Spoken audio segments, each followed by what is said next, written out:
स्वागत है आप लोग का एनसीईआरटी जोन में। क्लास 11th का हम लोग इकॉनमी देख रहे हैं, इंडियन इकोनॉमिक डेवलपमेंट। इसमें हम दो टॉपिक कर चुके हैं, दो वीडियो ऑलरेडी डिस्कस कर चुके हैं। एक वीडियो में हमने देखा था कि बैकग्राउंड क्या था या नीड्स क्या थी न्यू इकोनॉमिक पॉलिसी के, जिसमें बहुत चीज़ों में हम डिस्कस कर चुके थे।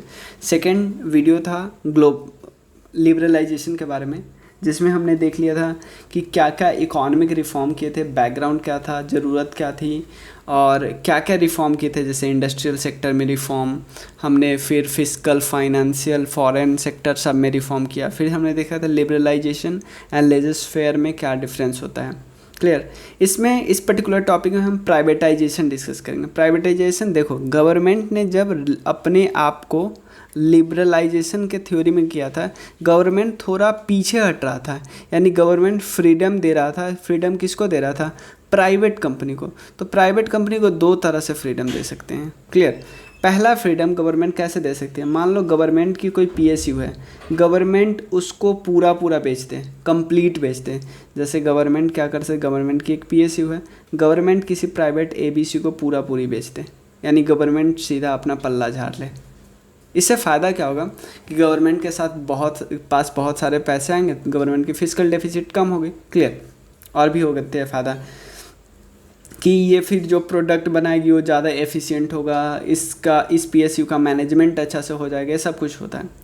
लेकिन इसका एक और तरीका है, गवर्नमेंट क्या कर सकती है कि 50% से, जैसे पीएसयू का जितना भी शेयर है ना, उसका 50% या 51% अपने पास रखे, यानी मैनेजमेंट अपने पास रखे, और बाकी 49% या जितना परसेंट इससे कम ही किसी प्राइवेट को बेच दे। यानी गवर्नमेंट इसमें क्या करेगी, मैनेजमेंट अपने हाथ में रखेगी, लेकिन जो इसकी एफिशिएंसी कंपनी की बढ़ जाएगी, क्योंकि इसमें प्राइवेट लोगों का भी शेयर आ गया, तो प्राइवेट भी अपना एफिशिएंट कंपनी को बनाएगा ना, प्राइवेट को भी तो फ़ायदा चाहिए इससे। क्लियर। और एक और चीज़ है इसमें कि गवर्नमेंट कोई कंपनी में एक और चीज़ कर सकती है, स्ट्रेटेजिक डिसइन्वेस्टमेंट। ये इस टॉपिक का नहीं है, लेकिन ये भी एक टॉपिक है, स्ट्रेटेजिक डिसइन्वेस्टमेंट।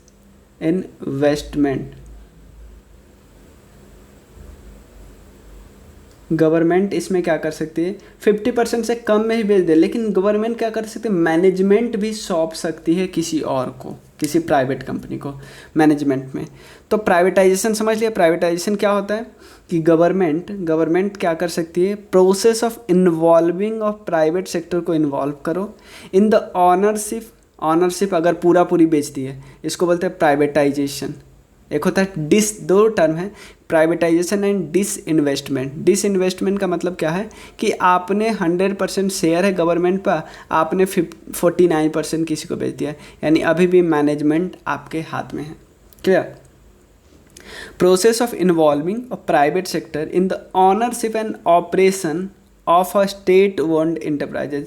मतलब जो ऑपरेशन है या ऑनरशिप है, ऑनरशिप पूरा पूरा बेचती है, ऑपरेशन मतलब कंपनी तो अभी भी पीएसयू है, लेकिन पीएसयू का कोई एक, जैसे पीएसयू को बनाना है बिस्किट, तो उसका जो एक डिपार्टमेंट है मार्केटिंग डिपार्टमेंट, जो मार्केटिंग डिपार्टमेंट वीट, शुगर ये सब खरीद के लाती है, वो किसी प्राइवेट को दे दिया, ताकि आपको काम जल्दी से जल्दी, ये सामान आ रहा है जल्दी से आ रहा है, जल्दी बना रहे हो, समझ रहे हो ना। और same operation of the state owned enterprises को आपने क्या किया था, प्राइवेट को इन्वॉल्व कर लिया। दो तरीके से होता है, एक आउटराइट सेल कर लेते हैं गवर्नमेंट को प्राइवेट एंटरप्राइज को, एंटरप्रेन्योर का, इसको बोलते हैं प्राइवेटाइजेशन, कंप्लीट 100% आपने बेच दिया। दूसरा, withdrawal of A government ownership and management form, मतलब गवर्नमेंट क्या कर सकती है, 50% से कम बेच दे, 51% अपने आप से रखे, यानी इसको हम बोलेंगे मिक्स्ड एंटरप्राइज। तभी तो हम बोलते हैं PPP, public private partnership. Clear.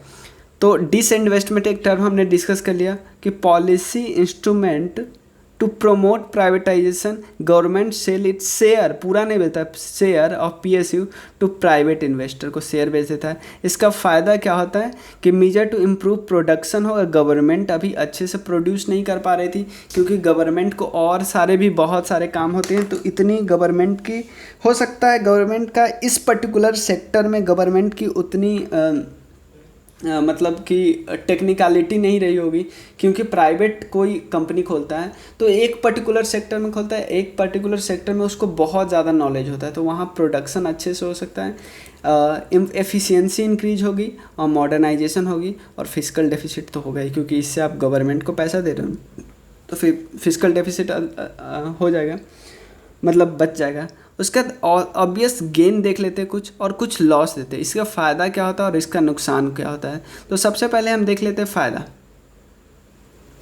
फ़ायदा क्या होता है? Supremacy of the self interest over social interest. हमने क्या कर दिया कि हमने सेल्फ इंटरेस्ट पे ज़्यादा जोर दिया, सोशल इंटरेस्ट पे नहीं। सोशल इंटरेस्ट पे जोर देते तो अभी भी हम अपने कंपनी को, सरकार कंपनी को अपने पास रखती और सस्ते सस्ते बनाने का ट्राई करती, भले ही बन नहीं पाता। क्लियर? तो सेल्फ इंटरेस्ट से क्या होता है? कमिटमेंट ऑफ वर्क आएगी। देखो, जैसे कोई प्राइवेट कंपनी इसको खरीद लिया, भाई प्राइवेट कंपनी को क्या चाहिए? समाज सेवा नहीं, अपना प्रॉफिट, अपना प्रॉफिट। यानी जैसे ही सेल्फ इंटरेस्ट की बात आएगी तो कमिटमेंट करेंगे अपने काम में, जिसके कारण एफिशिएंसी आएगी और हाई प्रोडक्टिविटी आएगी। आफ्टर ऑल फ़ायदा तो लोगों को ही होना है ना, मतलब कंपनी को भी होता है, लेकिन लोगों को भी सस्ता सामान मिलेगा ना भाई। प्राइवेटाइजेशन से क्या होगा? कंपटीशन वाला इन्वायरमेंट आएगा, कंपटीशन वाला इन्वायरमेंट आएगा, चाहे वो डोमेस्टिक कंपनी आए, इंटरनेशनल की, इंटरनेशनल आई तो अपने साथ नई नई टेक्नोलॉजी लाएगी। तो हमारा देश जो अभी पिछड़ा पड़ा था, अब नई नई टेक्नोलॉजी आ जाएगी और टेक्नोलॉजी अपग्रेडेशन होगी, मॉडर्नाइजेशन होगा, जिससे ग्रोथ एंड डेवलपमेंट होगा, लोगों को फ़ायदा होगा। ग्रोथ मतलब जीडीपी इंक्रीज हो रहा है, डेवलपमेंट मतलब जीडीपी तो इंक्रीज हो ही रहा है, इसके साथ साथ सोशल इंडिकेटर जैसे एजुकेशन, स्किल, इंश्योरेंस, ये सब लोगों को मिल रहा है। क्योंकि लोगों अगर नई नई कंपनी खोलेगी तो लोगों को स्टेबिलिटी आएगी ना जॉब में। जो पहले एग्रीकल्चर में काम करे अधिकतर लोग, या ऐसे सेक्टर में काम करे, ऐसे कंपनी में काम करे जहाँ पे स्टेबिलिटी उनको है ही नहीं, काम में कभी भी निकाल दिया जा सकता है। क्लियर? अब डाइवर्सिटी ऑफ अ प्रोडक्शन, पहले क्या होता था, आपको पता होगा तो आपको कि पहले से कोलगेट आती थी, ऐसे आते कोलगेट, पार्ले जी, मतलब ऐसे प्रोडक्ट आते थे। अब पहले जो चप्पल वगैरह का सेम ही प्रोडक्ट, एक ही लाइफ बॉय, ये सब आ रहे हैं। लेकिन अब सेम साबुन में भी इतने सारे प्रोडक्ट है, इसमें भी पेस्ट में भी इतने सारे प्रोडक्ट है। तो देख रहे हो कि डाइवर्सिटी हुआ प्रोडक्शन में, जैसी डिमांड आई वैसे प्रोडक्शन करना स्टार्ट कर दिया सारी कंपनियों ने। क्लियर है?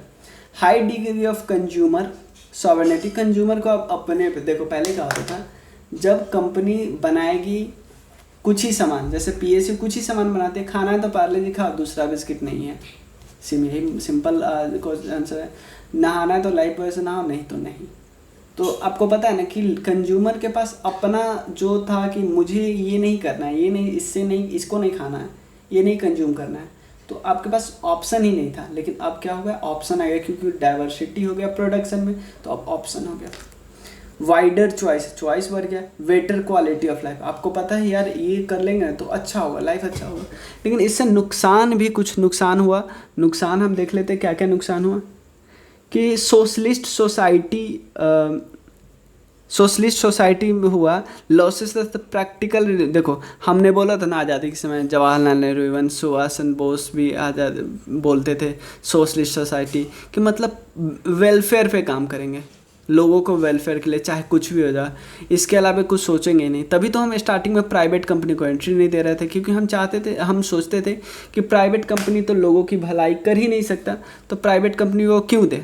तो प्राइवेट कंपनी पे हमें भरोसा नहीं था, तो हम सोचने लगे कि फिर हमने जब 1991 के रिफॉर्म किया तो हमने सोशलिस्ट सोसाइटी का जो सपना देखा था वो तो प्रैक्टिकल रेलेवेंस अपना खो चुका था, क्योंकि हम इसको छोड़ के अब कैपिटलिस्ट सोसाइटी पे जोर दे रहे थे, जिस सेल्फ इंटरेस्ट पे जोर दे रहे थे, व्हिच इज सोशल इंटरेस्ट। मतलब जो सोशलिस्ट सोसाइटी वाला सोशल इंटरेस्ट था ये हट चुका है। अब क्या हट चुका है? Self interest. क्लियर है ना साहब?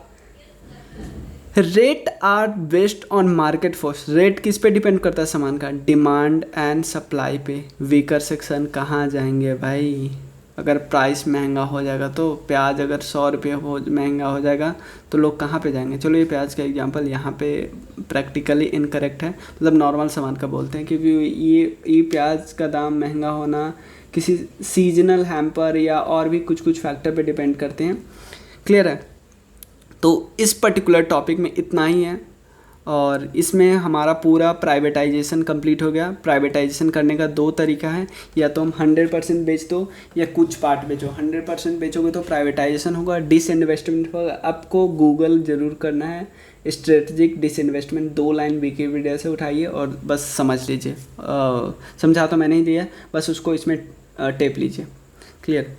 प्रॉफिट क्या होता है, ऑब्वियस गेन क्या हुआ और लॉस क्या हुआ, इम्पेरेटिव लॉस क्या हुआ और गेन क्या हुआ।